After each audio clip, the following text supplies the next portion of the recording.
Kongres Ekonomi Bumiputra 2024 yang berlangsung semalam selama 3 hari bermula Khamis lalu telah melabuhkan tirainya pada Sabtu lalu dengan ucapan penutup oleh Perdana Menteri Datuk Seri Anwar Ibrahim.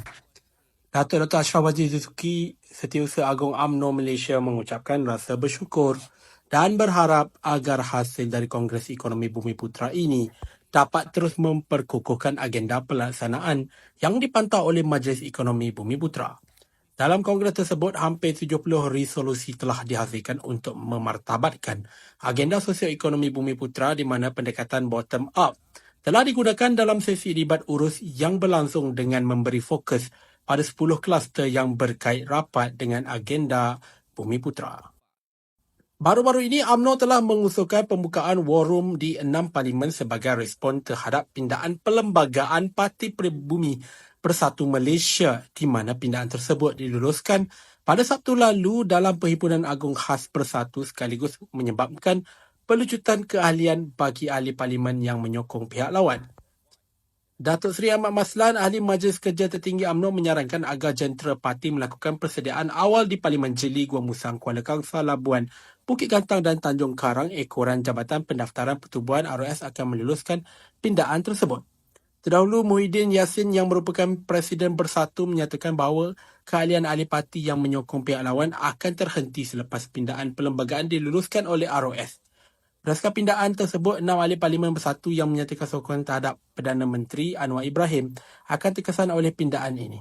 Ahmad Maslan yang merupakan Timbalan Menteri Kerja Raya menegaskan bahawa semua 6 kerusi Parlimen yang dipertikaikan merupakan milik UMNO dan UMNO perlu menyelaraskan strategi politiknya dalam menghadapi perubahan dalam lanskap politik negara. Timbalan Perdana Menteri Datuk Seri Dr. Ahmad Zahid Hamidi menegaskan bahawa pendidikan latihan teknikal dan vocational TVET adalah penting untuk memajukan bidang teknokrat dan kerja-kerja teknikal pada masa akan datang. Selasnya, Perdana Menteri Datuk Seri Anwar Ibrahim telah menetapkan peruntukan kewangan yang akan digunakan oleh Kementerian Ekonomi dan Kementerian Kemajuan Desa Wilayah untuk melaksanakan inisiatif ini. Beliau yang juga Menteri Kemajuan Desa dan Wilayah menjelaskan bahawa kedua-dua kementerian ini bekerjasama rapat untuk memantau dan melaksanakan hasil-hasil perbincangan sebelumnya yang telah dilakukan dalam sesi-sesi perbincangan sebelum Kongres ini.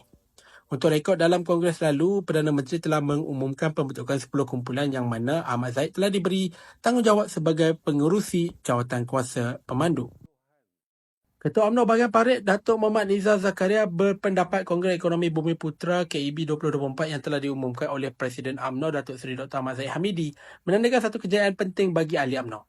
Beliau menyatakan bahawa inisiatif ini membuktikan kesungguhan UMNO dalam memperjuangkan kepentingan kaum Melayu dan Bumiputra dengan mengadakan KEB di bawah pimpinan Kerajaan Perpaduan.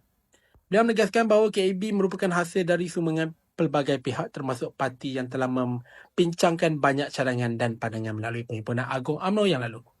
Menurutnya, UMNO akan memfokuskan isu-isu penting terutamanya berkaitan dengan bangsa Melayu dan Bumiputra dan melaksanakan idea-idea baharu melalui kerjasama dengan Kerajaan Perpaduan. Nizar juga menyatakan bahawa KEB bukan hanya merupakan platform untuk mencetuskan idea-idea baru, tetapi juga akan dilaksanakan melalui 3 ikhtiar yang telah diumumkan oleh Timbalan Perdana Menteri bagi mencapai transformasi ekonomi Bumiputra TEB. Serangan rejim Israel yang berterusan ke atas rakyat Palestin di Gaza yang sedang menunggu bantuan telah menimbulkan kemarahan dan kesedihan yang mendalam di seluruh dunia. Kerajaan Malaysia tegas dengan pendiriannya mengutuk serangan yang kejam ini telah menyasarkan rakyat Palestin yang tidak bersalah, termasuk wanita dan kanak-kanak di mana tindakan Israel telah melanggar Undang-Undang Antarabangsa dan Convention Genocide 1948. Malaysia pada masa yang sama menyeru gencatan senjata segera untuk menghentikan lebih banyak kehilangan nyawa dan membolehkan bantuan kemanusiaan disalurkan tanpa halangan di Gaza. Masyarakat antarabangsa juga diminta untuk memberikan tekanan kepada Israel agar menghormati undang-undang antarabangsa dan menghentikan kekejaman terhadap rakyat Palestin. Situasi ini menuntut respon kemanusiaan yang segera dan tegas dari masyarakat antarabangsa untuk mencegah lebih banyak tragedi tumpahan darah akibat serangan Israel.